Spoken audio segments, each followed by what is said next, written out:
বসাই দিলাম কড়াই। এখন দিয়ে দিব আমি পরিমাণ মতন পানি। আমি দিয়ে দেবো গরম পানিতে সয়াবড়ি। সয়াবড়িটা সেদ্ধ হইতে আমি অপেক্ষা করব। সয়াবড়ি সেদ্ধ হয়ে গেছে, এখন আমি চাকনির সাহায্যে ছাইকে এই যে ঠান্ডা পানিতে দিতেছি। সেদ্ধ করে নিছি, এখন হাতের সাহায্যে আমি চিপে এই যে পানি বাইর করে নিতেছি। সবগুলো আমি এইভাবে চিপে চিপে পানি বাইর করে নিই। এগুলো আমি হাতের সাহায্যে পানি চিপা বাইর করে ফেলাইছি। এখন আমি এগুলা তেলে ভাজবো। কড়াই বসাই দিলাম চুলায়, দেব তেল, সয়াবড়িগুলো দিয়ে দেব।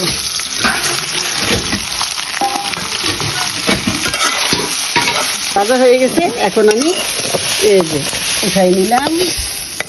এই যে এখন আমি দিয়ে দেব সয়াবিন তেল। এখন আমি দিয়ে দেব গরম মশলা। এখন আমি দিয়ে দেব বাটা পেঁয়াজ, রসুন বাটা। এখন দিয়ে দেবো আমি মরিচের গুঁড়া, হলুদের গুঁড়া, ধনিয়ার গুঁড়া, জিরার গুঁড়া। মশলাটা কষানোর জন্য দিয়ে দেবো আমি অল্প একটু পানি, তার মতো লবণ।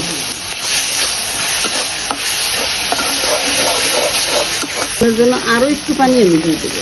দেবো আস্তা কলা কাঁচামরিচ,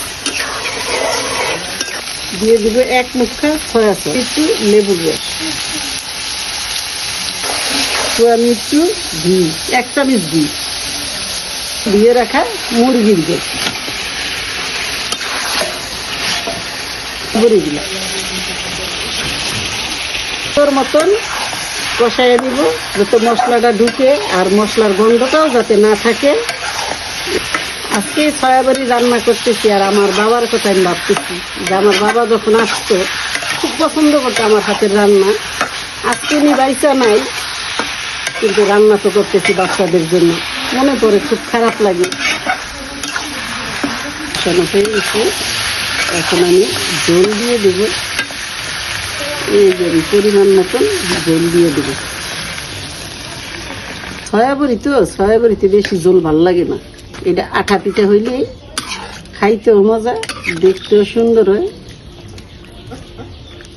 এই যে গাইস তরকারি হয়ে গেছে, এই যে এখন আমি তরকারি নামাইয়া নিব।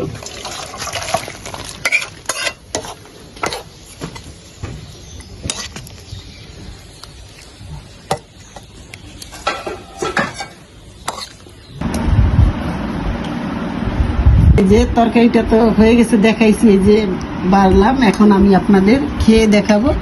দেখতেও কত সুন্দর হয়েছে, একদম সয়াবড়ি। এগুলা রান্না করে খাইয়ে দেখেন বাসায়।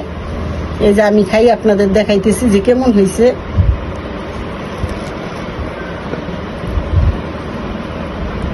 বিসমিল্লাহির রহমানির রহিম। অনেক মজা, অনেক মজা। আপনারা এইভাবে বাসায় ট্রাই করেন, দেখবেন কত মজা। আজকের এই ভিডিওটা যদি আপনাদের ভালো লাগে তাহলে আগামী ভিডিওতে দেখা হবে। আল্লাহ হাফেজ।